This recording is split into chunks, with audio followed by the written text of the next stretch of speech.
Au cours de cette séance de caméra cachée, vous allez pouvoir découvrir deux très charmantes jeunes femmes qu'on a rencontrées. Alors, qu'est-ce qui se passe pendant cette séquence concrètement? On les rencontre, on discute avec elles, on prend leur contact et ensuite, elles vont nous poursuivre pendant tout le reste de notre session de caméra cachée. Donc, on va les recroiser, on va rediscuter avec elles et vous allez voir, ça a été assez drôle. Et d'ailleurs, il y a une petite vidéo bonus que je vous donnerai en plus dans les vidéos privées sur Drag.tv. Donc, commençons tout de suite avec le début de cette approche. Clairement. Bonjour, excusez-moi. Je cherche un cadeau d'anniversaire pour ma petite sœur. Aujourd'hui, en fait, c'est le dernier jour où on peut l'acheter. Et je suis un peu embêté, j'ai pas d'idée. Donc, si vous êtes les deux professionnels... Des trucs super bateaux qu'on offre à tous les anniversaires et vous les filles, vous faites ouais, bon, d'accord, merci. Comme l'année dernière, c'est le petit débardeur, d'accord, voilà. Bah, je sais pas, un parfum. Alors, dès le début de l'approche, quelque chose qui est important de remarquer, c'est que c'est David Urashima qui a commencé à parler aux filles au début, mais il y a un concept important que je rappelle souvent qui est le concept de puissance sociale. Le concept de puissance sociale, c'est que dans une interaction, en tant que séducteur, vous devez être à un haut niveau d'interaction, c'est-à-dire que votre pourcentage de participation à la conversation doit être élevé.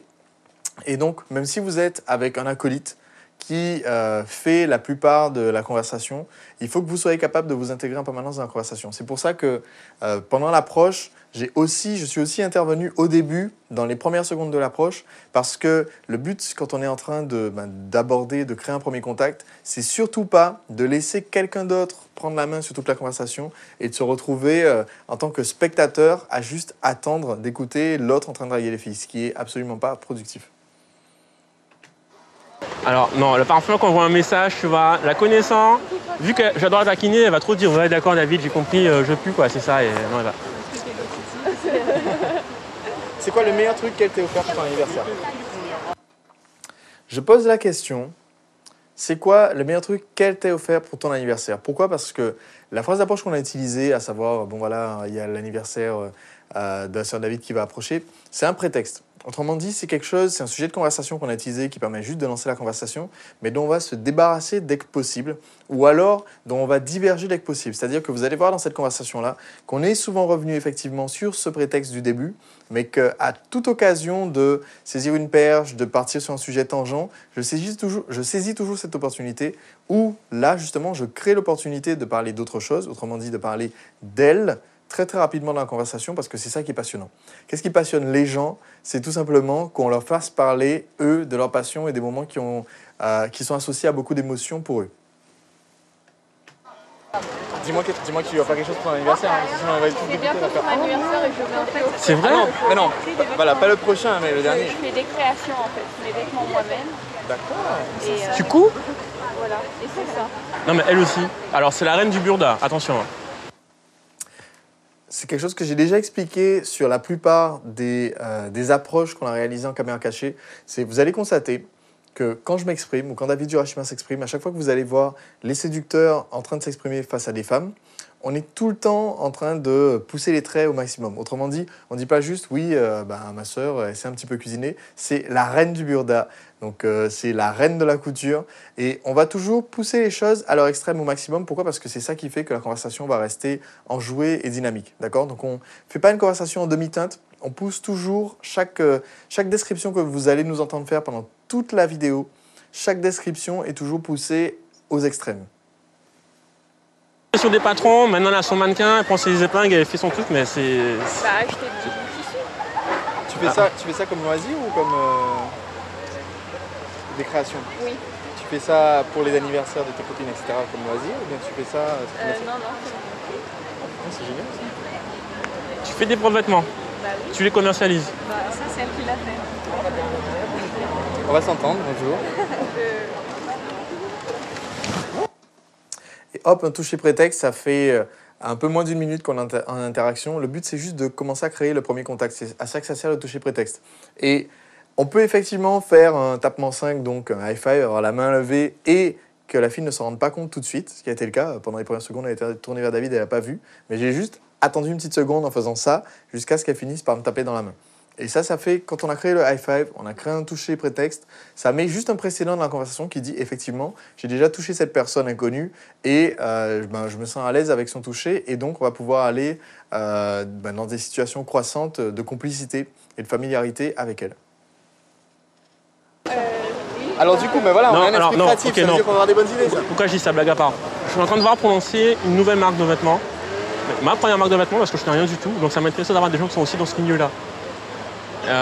Faut qu'on se parle. T'as un mail, t'as un truc? Oui, j'ai un mail, éventuellement. Je lui ai dit, il y a 5 minutes, avant de me parler de ça, je lui ai dit, il faut trouver quelqu'un qui le fait déjà, tu sais. J'ai ma carte. Voilà. Je vais aussi noter ton mail. T'as un stylo? Sur moi, non. Moi, j'en ai un. T'en as un? Désolé, hein, je te mets sur mon super ticket du bistrot romain. Je vais peut-être te le noter, par contre. Je suis pas sûre que c'est bien. Donc sinon, à part ça, je cherche toujours mon cas. Une petite remarque, je vous déconseille absolument de... C'est pas une technique de drague, d'accord, de dire ok, je travaille dans ce domaine-là et je prends ton contact. Là, il s'agit vraiment d'un contact professionnel puisque David Urashima est sur le point de lancer une ligue de vêtements qui s'appelle PUA League. Donc, il prend réellement son contact pour un but professionnel. Et du coup, après, il va falloir qu'on rétablisse à nouveau un rapport de discussion qui soit amical et un rapport de séduction dans la conversation parce que le contact qu'il vient de récupérer là ne peut absolument pas nous servir à revoir la fille pour la séduire ou pour la draguer. Donc, tout ce qui va suivre dans le reste de la conversation remet le cadre de séduction et en fait, le fait qu'on ait déjà son email ou son Facebook ne sert à rien pour le moment. C'est que plus tard, quand on aura placé une balise temporelle, quand il y aura eu suffisamment de fun, quand il y aura eu suffisamment de fleurs dans l'interaction, que ce mail ou le contact qu'on va prendre par la suite va pouvoir être utile. D'accord? Donc, c'est absolument pas une technique de drague. On n'utilise pas, je recherche des modèles pour prendre des photos ou je travaille exactement dans ce domaine-là comme technique de drague. Absolument pas. On parle boulot et tout, t'es là. Si toi aussi tu as des idées de business, il n'y a pas de problème, tu peux me parler aussi. Sa spécialité à elle, c'est la glace italienne. Je sais. Elle est trop dans la glace. Elle la fait pas, elle la mange. C'est bien, hein, moi aussi. Hein, j'ai mon expertise là-dessus. Au Nutella. Voilà. C'est mon Merci. Alors. Ok. Merci beaucoup. Donc on disait, on parlait donc de cadeaux. Oui. Et la couture, je pense que c'est pas mon domaine. Elle le fait beaucoup mieux que moi et elle est super là-dedans, donc je lui offrirai pas de cadeau qui a trait à ça. Là, il y a juste un truc assez marrant, c'est que David me rend le stylo et je m'aperçois que sur le stylo, c'est un stylo Sébastien Knight. Donc c'est un stylo qui est marqué recevez tous les conseils de drague de Sébastien Knight sur www.seductionbyknight.com et que la fille a marqué son nom et ses contacts avec ce même stylo, quoi. Et qu'on a eu ce stylo pendant toute la session de drague. À chaque fois qu'on prenait un numéro, la fille le marquait avec recevez les conseils de drague de Sébastien Knight. Voilà, c'est juste ça m'a fait marrer pendant toute la session en fait. Alors, elle a des idées à 800 €, hein. Faut s'habituer. C'est une fille. Voilà, c'est une fille. C'est normal. En même temps, si le budget est restreint. Ouais, non, il n'est pas sur ça. Il y a quoi? Il y a 5 €, Enfin, c'est raisonnable. Ouais, c'est la fête. Ouais. Attends. 10 €, c'est pas Non, beaucoup, il fait ça. quand même. Non, je rigole. Il n'y a pas vraiment de notion de budget, mais ce ne sera pas non plus un cadeau à 2 000 €, quoi. Alors, ok, non. Elle sa mère, tu vois. Juste. Alors, juste pour préciser, elle a suggéré un tatouage, parce qu'on n'a pas très bien entendu. Elle a suggéré qu'on offre un tatouage. Et donc, on continue avec les taquineries liées à ça. Responsable. La semaine suivante, il serait pendu, tu vois. Mais tu sais, un petit genre. Ah non, les mamans, elles repèrent le tatouage vite fait. Elle fait, oh, t'es pas venu avec ça. Hein. Je t'ai pas fait avec ça, attention, tu retires. Elle fait, non, c'est pas possible de le retirer, maman. T'en as? Ouais, surtout. Non. Elle dit non maintenant parce qu'elle pense que t'es contre les tatouages. Ouais. Bon. Elle a un grand dragon dans le dos et tout, mais elle fait non. J'aurais pas jugé. Mais tu meurs envie d'en avoir un. Oui, bah, je vais en avoir un peut-être. Sérieux, tu as compris quoi? Tu as déjà choisi le motif? Comme ça, t'en auras 3. Alors ça, c'est la fille qui a un Non, copain c'est qu'elle donne des qui machines. veut savoir ce qu'il fait, tu vois. Donc c'est le truc, la tête sur les mailles. Pour quelle raison c'est pas trop indiscret? L'œil. C'est la curiosité. Le symbole de la curiosité. On a une créative et une curieuse. Ah, désolé. Alors là, c'est l'interruption par excellence de Paris. On est en train de discuter et il y a quelqu'un qui vient mendier au milieu du groupe. Pour la 8e fois en plus, sur tous les groupes qu'on a abordés, elle nous a toute l'après-midi interrompu à chaque fois en venant mendier, donc terrible. Mais on continue sans trop se préoccuper de l'interruption et on continue notre séduction. C'est quelque chose qui est important aussi, c'est vous saurez que vous avez captivé un groupe quand vous venez d'aborder quelqu'un dans un domaine où vous l'abordez complètement à froid, que ce soit dans la rue ou même en soirée dans un bar. Vous savez que vous avez captivé un groupe quand, au moment où il y a une interruption, votre conversation avec le groupe continue quand même juste après. Et que vous ne vous retrouvez pas dans la situation où il y a une interruption qui arrive et où juste après, les filles vont faire bon, ben ok, ben maintenant on doit y aller et se casser. Et donc, cette interruption est mis fin à votre conversation. Si c'est le cas, c'est que vous n'avez pas suffisamment accroché dans la conversation. Et pour accrocher, il suffit vraiment, comme vous l'avez vu, il suffit vraiment de taquiner, de rigoler un petit peu avec les filles, de les toucher un minimum. Et juste après, on est vraiment dans une conversation qui est très amicale et qui est très familière. Et pour laquelle, quand on est en train de discuter avec des amis, concrètement, c'est pas parce que quelqu'un est venu nous interrompre pendant 2 secondes qu'après, on se casse chacun de son côté. Donc, c'est quelque chose qui est facile à mettre en place, de mettre en place cette conversation familière et complice avec les filles. Et après, vous allez constater qu'elles restent accrochées dans la conversation. Désolé. Et donc sinon, Oui. oui, excuse-moi, pour revenir à ce qu'on disait là par rapport au tatouage. Donc on parlait cadeau, on parlait d'opportunité. Oui. Donc du coup. Oui, l'opportunité. Ok. Non, je suis désolé. Elle a déconcentré, je comprends, elle avait une présence. Non, mais ça arrive souvent ça, qu'il y ait des nanas qui débarquent comme ça et. Ouais. Faire comme si de rien n'était. C'est chaud, hein. C'est bizarre, il faut prendre l'habitude de. T'es comme ça et Voilà. tout. Non, mais y a rien là, ne vous inquiétez pas. Je pense que vous avez remarqué, mais je tiens à le préciser, souvent dans les groupes, on va commencer à bouger un petit peu, à faire des jeux de rôle, à mimer des situations. Il y a une raison pour laquelle on se déplace, voilà, on fait des jeux de rôle, on met un petit peu d'agitation. Tout simplement parce que ça conserve une dynamique dans la conversation. Si on reste juste les bras ballants, plantés en face de 2 filles qui sont les bras ballants, et qu'on a une conversation qui commence de plus en plus à s'étioler et qui devient de plus en plus sérieuse, c'est parce que justement, ça manque d'énergie. Et donc concrètement, pour que la conversation soit entretenue, il faut que vous soyez capable au fur et à mesure de continuer à ramener de l'énergie. Vous voyez que David sourit depuis le début de la conversation. Je souris aussi à chaque fois quand je suis en interaction avec les filles. Ça permet de faire en sorte que la conversation soit vive et ne soit pas une conversation qui meurt au bout de 5 minutes. Allemand, c'est plus rare. On n'a pas d'idée. Hein. Non, mais les filles, on est en 2009 là. Regarde. Ah, c'est de je ça. sais. Ah, Invitez-la. t'as vu, on a vu la lumière. le problème c'est que. Tu vois. Il y a Non, mais oui, mais j'ai pensé, je te rassure. Quand tu dis bon resto pour moi, bon resto pour lui, c'est déjà différent. Moi, bon resto. Faut qu'il y ait. Choisissez un resto qui va lui plaire à elle. Un truc qui n'est pas Pas à vous. Je sais pas. Un truc qui n'est pas excuse-moi. J'aurais une Pas expérience. matériel. Un truc, Une expérience, je sais pas, un soit élastique. Je pense qu'elle veut vraiment que ma mère me tue. Voilà. Quoi, tu l'as emmené au sol élastique? Mais. Je vois bien quand tu rentres en Guadeloupe, c'est la prochaine fois, elle te fait. Elle est où ta sœur? Ah oui, elle a pas pu venir. Elle a eu elle a fait un seul essai. Ouais. Voilà, la Alors, semaine. c'était très bien, mais on a oublié d'attacher l'élastique, donc du coup, elle a sauté. Et... Elle est contente hein, là-bas, hein, elle n'est pas revenue. Hein. Est-ce que vous avez remarqué le ratio de rire par rapport au ratio de conversation? Même pas une fois toutes les minutes, une fois toutes les 30 secondes, on rigole dans ce groupe. Et c'est ce qui fait que la conversation accroche aussi bien. Et donc, quand je dis, voilà, il faut mettre plus de fun dans les interactions, quand je dis, voilà, il faut être plus drôle, il faut taquiner, il faut rigoler avec les filles, c'est pas un conseil abstrait. C'est vraiment, comme vous avez vu, on se prend pas au sérieux du tout. Et on rebondit pas sur les réponses des filles en restant sérieux. Quand elle a dit un saut à l'élastique, on aurait pu dire, ah ouais, un saut à l'élastique, ah ouais, c'est pas mal, ou alors un saut en parachute, qui aurait été la réponse sérieuse, ennuyante, chiante, et avec ce genre de conversation, effectivement, impossible d'accrocher les filles plus de 2 minutes. Le fait d'être tout de suite parti sur quelque chose qui vient tout naturellement à l'esprit, quand on va offrir à sa sœur un saut à l'élastique, c'est évident qu'elle va oublier d'attacher l'élastique ou une connerie comme ça. Le fait qu'on soit automatiquement dans cet état d'esprit fait qu'à l'instant où elle a dit à l'instant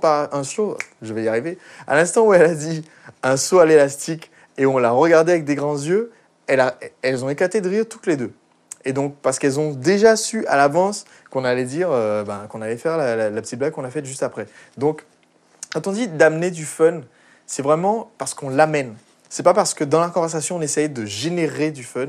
C'est parce que le fun, on l'a. Concrètement, on est en train de s'amuser et on prend rien du tout, parmi toutes les réponses qu'elle donne, on prend rien du tout au sérieux. Alors, non. Eh ben, Mais je peux pas lui offrir en coupe. Sérieux, c'est comme ça que t'as eu ton mec, on te l'a offert dans une petite boîte. bah non, Bien, c'est juste un bête. Bien, c'est juste ça rentrait pas sur les autres tables. mais c'est son copain qui lui a offert. C'est beau. J'ai une petite larme là, attends. Attends, faut que je... Ouais, voilà, un mec dans une grande boîte en carton avec un ruban dessus. Alors, tu comprendras bientôt pourquoi je dis ça, mais je ne parle pas de mec avec ma soeur. C'est parce que c'est un grand frère. Entre autres. Si tu me demandes, ma soeur est célibataire. Je ne touche pas à sa soeur non plus. Ce mec-là, franchement, c'est une sorte de vieux mafiosi. Tout ce qui se passe avec sa famille et tout, je suis pas là-dedans, quoi. Il parle italien. C'est le seul Guadeloupéen que je connais qui parle italien. Je ne parle pas italien, soit dit en passant, mais je ne contredis jamais mon acolyte en plein milieu d'une interaction dans un groupe. Donc, s'il dit que je parle italien, s'il dit que je parle russe, alors je parle italien ou je parle russe. Bon, non, c'est clair, c'est clair. Par contre, je suis un peu amusé là. J'ai pas l'impression qu'en fait, vous donnez des cadeaux toutes les deux. Et là, on change de sujet. Voilà, aussi simple que ça. À chaque fois, comme j'ai dit, on passe du prétexte à passer sur une conversation qui est au sujet d'elle. Si vous vous rendez compte que vous êtes dans une conversation avec les filles, vous êtes toujours en train de parler de la première chose dont vous avez parlé au tout début, et que donc vous êtes sur une conversation qui est entièrement à la troisième personne, vous parlez de quelque chose qui est complètement impersonnel, qui n'a rien à voir avec elle, alors il est temps de ramener le sujet sur leur expérience. Et c'est aussi simple que de dire « et toi, virgule », et ensuite de continuer, ou de dire « tiens, j'ai remarqué quelque chose », et de continuer l'interaction à leur sujet. Ça va automatiquement changer, encore une fois, la dynamique du groupe parce que ça va le recentrer sur quelque chose de beaucoup plus personnel et ça va faire en sorte que la conversation ne meure jamais. On se fait une tonne de cadeaux, mais je sais pas si les filles à la base faites des cadeaux entre vous. Non, enfin, on est plutôt affectifs, donc les cadeaux. Genre un gros câlin à la place. Voilà. Qu'on appelle ça? Alors si on fait pas des gros câlins, faut pas lui donner des idées. Hein. Non mais attends, déjà, j'allais te dire quand c'est mort, il y aura pas de... Vous serez peut-être déçus, mais il n'y aura pas de câlin entre nous. Ok, je te le dis tout de suite. Mais oui, mais surtout qu'il nous manque ça. Aux US, ils ont le hug. Pourquoi il n'y a pas ça en France? Pourquoi les gens sont pas des hugs? Ouais. Gratuit ou payant? Non, c'est clair. Le mec a lancé, Attends.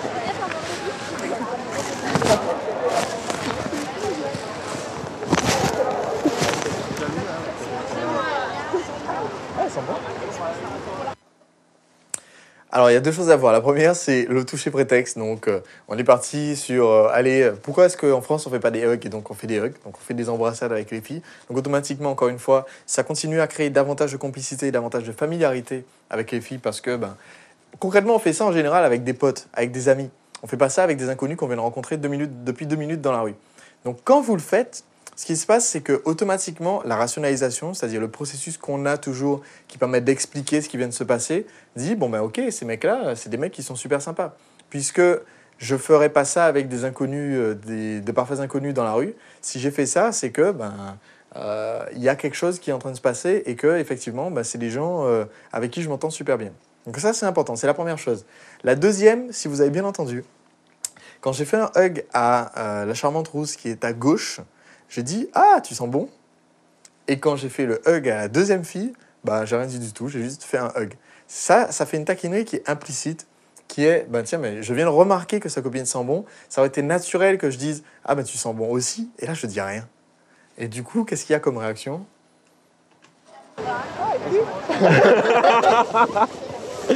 Bon, je sais pas. Oui, alors, c'est quand ton anniversaire déjà? On a déjà le cadeau, hein? C'est passé? C'est quand, tiens? Elle dit que c'est bientôt. Ah, t'es vierge? Ça fait bizarre dans une phrase. J'avoue, j'ai pas tout de suite compris. Ah ouais? Et maintenant, donc, son anniversaire, c'est le 15 septembre, je crois qu'elle a dit. Donc, David enchaîne, oui, ça veut dire que t'es vierge. Et là, automatiquement, il y a 2 options qui sont possibles. C'est la première de passer outre le sous-entendu qu'il peut y avoir sur cette phrase-là. La deuxième, c'est effectivement de l'évoquer, quoi. Et le fait de l'évoquer, ça met en place ce qui s'appelle l'intention sexuelle, c'est-à-dire faire comprendre qu'effectivement, on est une personne qui est sexuée, on est un mec, on n'est pas juste une poupée Ken. Et le fait qu'on soit une personne qui est sexuée, ça fait qu'on est capable effectivement d'interpréter un sous-entendu de façon fine, certes, mais on n'est pas en train de rougir parce que quelqu'un a fait quelque chose qui peut être interprété sexuellement. Donc, d'où ma remarque qui est « Ah, ça fait bizarre dans une phrase, j'avoue que je n'avais pas compris tout de suite ce que tu voulais dire par là ». Et ce qui fait que pendant le reste de l'interaction, il y a un double sens là-dessus qui fait qu'effectivement, ça met encore une fois une dimension dans la conversation qui est différente de la dimension « on va être des meilleurs amis » et qui est plus proche de la dimension je suis un mec qui est sorti avec des nanas, qui sait ce que c'est qu'une nana, qui sait qu'une nana n'a pas peur de parler de sexe, et donc automatiquement, je suis dans une case très différente de celle du meilleur ami. Toi aussi, tu as mis 2 secondes avant. Oui, oui. Non, mais elle n'est pas vierge. Non. C'est que parfois, tu as... Je suis cancer. Non, ça va, les cancers, elles sont cool. Ça va encore. Oui. Ouais. Non, les vierges, c'est différent. Les vierges, c'est le genre de filles, tu vois. Elles ont l'air toutes douces, toutes gentilles, toutes timides. Mais dès qu'elles le connaissent un peu, c'est chiante. Alors, ce qu'on vient entendre de la part de David, et ce que je vais faire aussi juste après, ce qu'on a fait plusieurs fois dans l'interaction, c'est une lecture à froid. Une lecture à froid, c'est-à-dire on va soit tirer une conséquence d'un comportement qu'elle a ou de sa façon de s'habiller, etc., pour déduire quelque chose à son sujet, soit complètement inventer quelque chose à son sujet, comme voilà, les vierges, c'est des filles qui sont vachement réservées, vachement timides, mais quand on les connaît, elles sont super chiantes. Et ça, c'est typiquement une lecture à froid qui est doublée d'une taquinerie, parce que ça, implicitement, il est en train de dire, toi, tu dois être une fille qui est super chiante quand on te connaît, quoi. Et automatiquement, la fille, elle cherche un petit peu à se justifier par rapport à ça, et donc, encore une fois, ça apporte cet élément de taquinerie dans la conversation très très facilement de faire une lecture à froid. Quand tu as un projet, tu laisses pas couper. Voilà. Perfectionniste. J'appelle ça chiante, moi. C'est synonyme, en fait. Perfectionniste, jusqu'à quel point?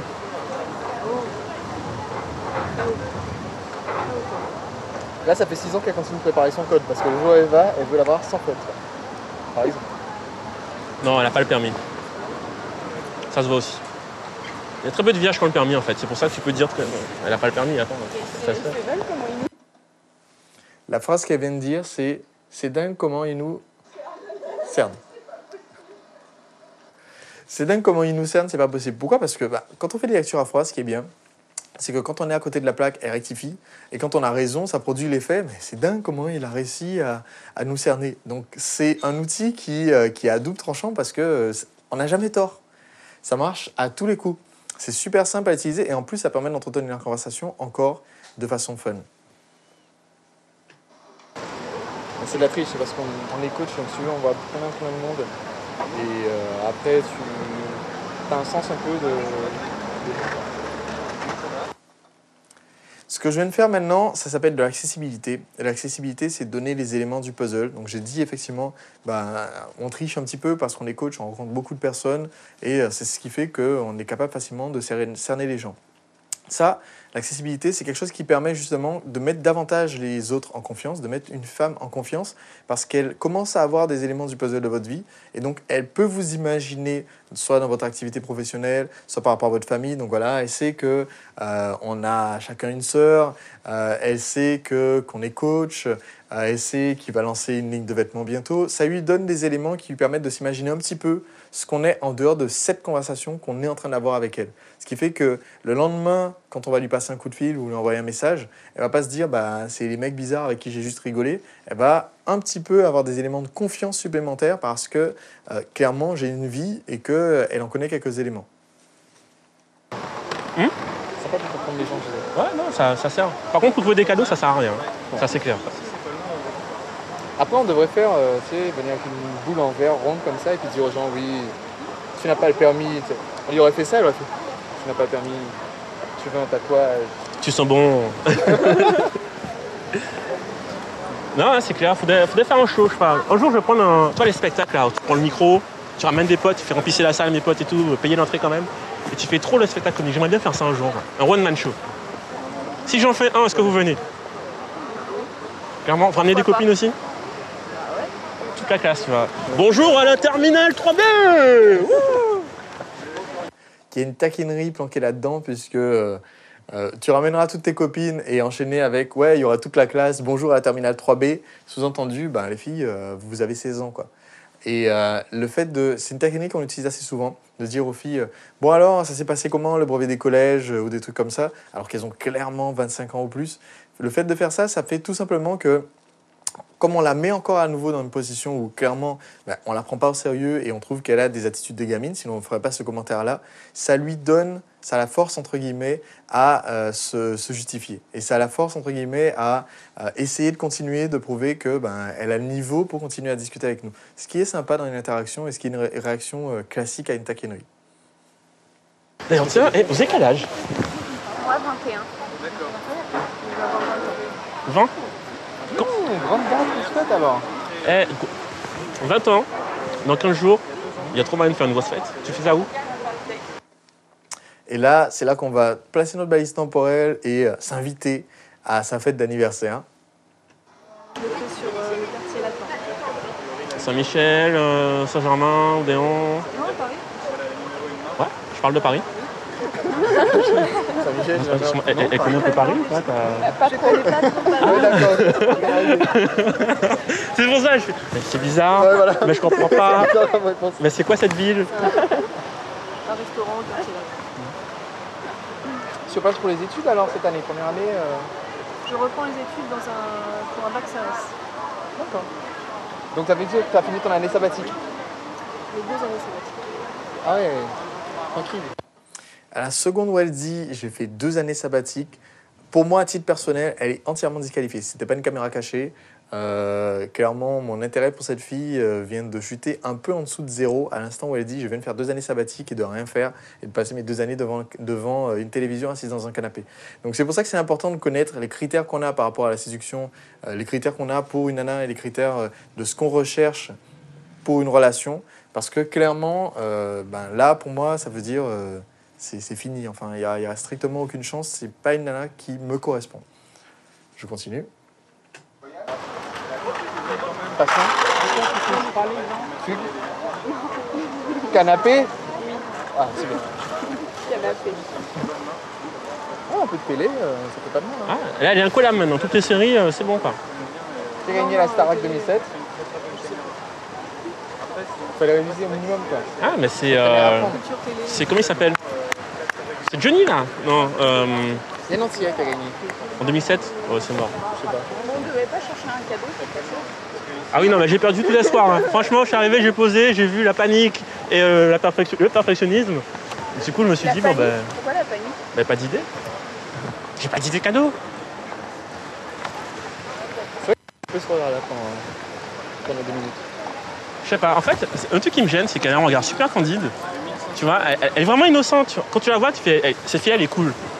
Mais derrière, Quand tu la connais mieux, elle doit pas être tout le temps. Tu vois. tu vois, t'as un petit côté un peu vierge, tu vois, un peu perfectionniste, on va dire. Alors Mais... moi j'ai un côté innocent, mais quand on me connaît, Ouais, c'est ça.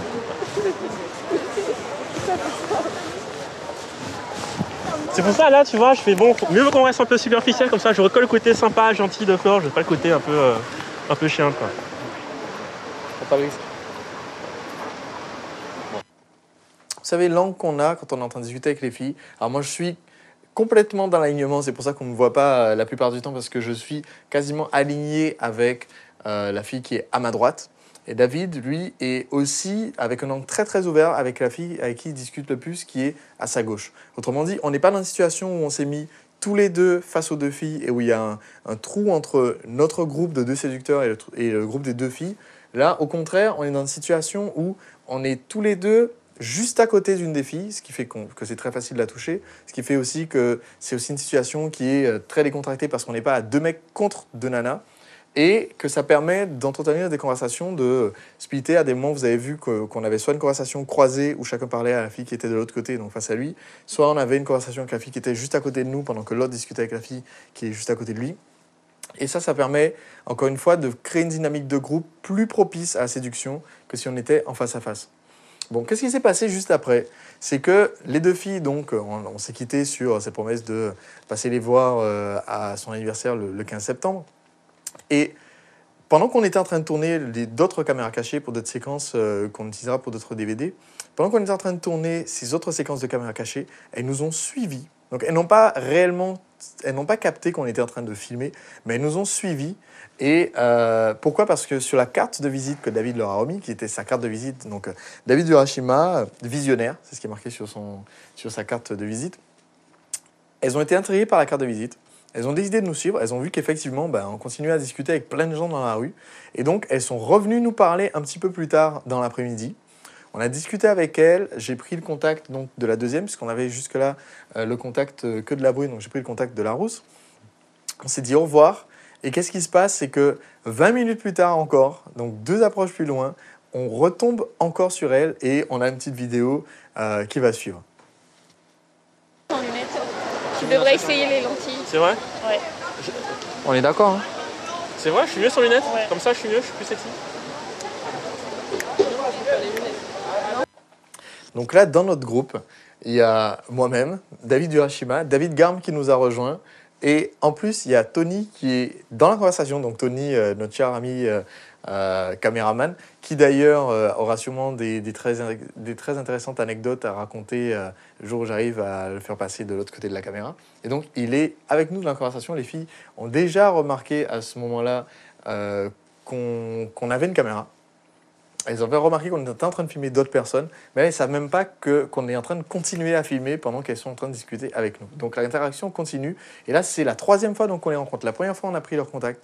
La 2e fois, elles nous ont suivis, on les a recroisées et j'ai changé de contact avec la rousse. Et là, c'est la 3e fois qu'on les recroise par hasard. On peut faire avec les lunettes. Tu peux voir? Tu prends des lunettes toi aussi? Alors ça déjà, ça ne fait dépend. pas d'arriver. Passe-moi ton appareil photo. Qu'est-ce que tu fais avec ton appareil photo? Passe-moi ton appareil photo. Ça se voit? Ouais. Oh merde, putain. Regarde. On fait une photo sans les lunettes, tu vas voir, elle est souriante sur la photo. Je vais mettre ça sur Facebook, tu vas voir. Termine là. Non mais les lunettes? Avec les lunettes? Ouais. La main avec les lunettes. Pourquoi t'as fait ça? Ouais, c'est ça. Voilà. Maintenant j'ai une preuve en image. Avec. Sans. Tu vois, tu suscites plus de joie autour de toi, quoi. Le pire, c'est que c'est vrai. C'est ta sœur?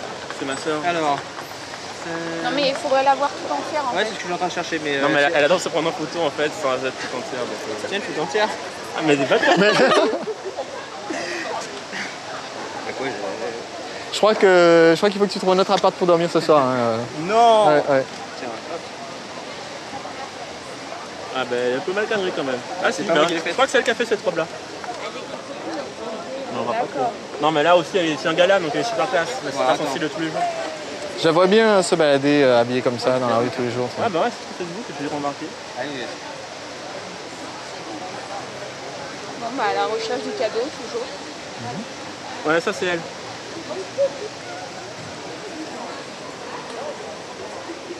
Elle est où? Bah en fait, elle est comme quoi ce toi. pays, là? Elle fait aussi Elle a- ses colliers et tout. Elle a un style assez classique. Ouais, non, c'est pas une rockstar quoi. Classique. Si, c'est classique. Hein. C'est classique. Tu vois, parce que elle est plus mélange des imprimés, rouge, jaune, vert, bleu. Là, je fais allusion au fait qu'elle ait commenté « Tiens, j'aime bien le haut d'une nana qui venait de passer et qui avait un truc horrible avec un mélange entre deux couleurs d'imprimés différents, bleu et jaune ou quelque chose comme ça. » Et donc, sachant qu'elle est créatrice de vêtements, j'ai taquiné donc à chaque occasion sur le fait que justement, voilà, elle mélange n'importe quelle couleur dans n'importe quel sens. Ce qui n'est pas le cas avec les vêtements qu'elle portait, mais ce qui est le cas avec les vêtements de la fille qu'elle avait appréciés. Donc c'est pour ça qu'elle rigole à ma taquinerie et que les autres ne comprennent pas forcément de quoi je parle. Je crois qu'il y avait une théorie. Pas des aujourd'hui, couleurs. hein. Aujourd'hui, ça a été La ça. couleur, la troisième, ça commence à gâcher ou un peu comme ça. Je sais pas. Ah non. Je viens d'apprendre à l'instant que c'était pas grave. Bah oui. Écoute, Mieux combien de plein temps de ça te couleurs. prend pour acheter un vêtement qui n'a pas la bonne couleur? Un certain temps, mais ça prend le même temps d'acheter un vêtement qui a la bonne couleur. Voilà, tu te souviens de ça? Ouais, je me souviens de cette règle-là. Ah, d'accord. Ok, bon, on continue? On se donne rendez-vous dans 10 minutes, c'est ça? Prochain truc? On a un quart d'heure? Ouais, pas de problème. Je sais pas. Ça dépend de nous, où est-ce qu'on va aller puisqu'elles nous suivent. Enfin, si, à la limite, on vous suivrait, tu vois. Quand on Regarde, mangeait voilà notre ce qu'on va frite, faire, on voilà ce qu'on va sort. faire. Je fais oh, j'ai vu Tony d'abord.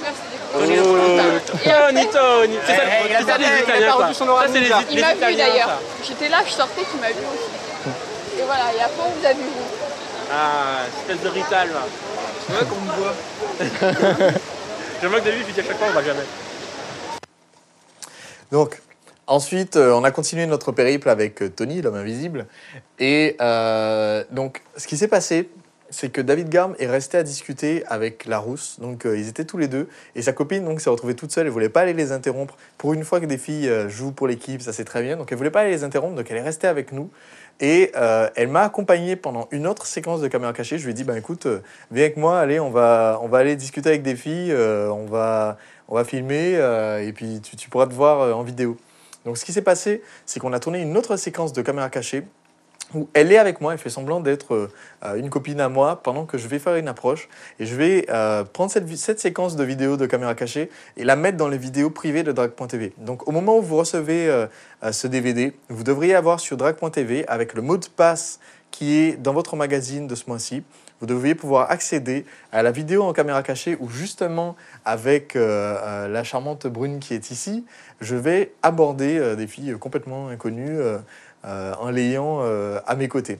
Voilà. Ça sera un petit cadeau bonus pour compléter cette séquence de caméra cachée. Donc vous avez pu voir dans la conversation comment on a fait pour l'entretenir, comment on a fait pour sortir d'un cadre au début qui était sérieux parce que pendant quelques instants ça a parlé un petit peu professionnel. Donc comment on a fait pour ramener ça sur quelque chose de beaucoup plus fun et de beaucoup plus décontracté.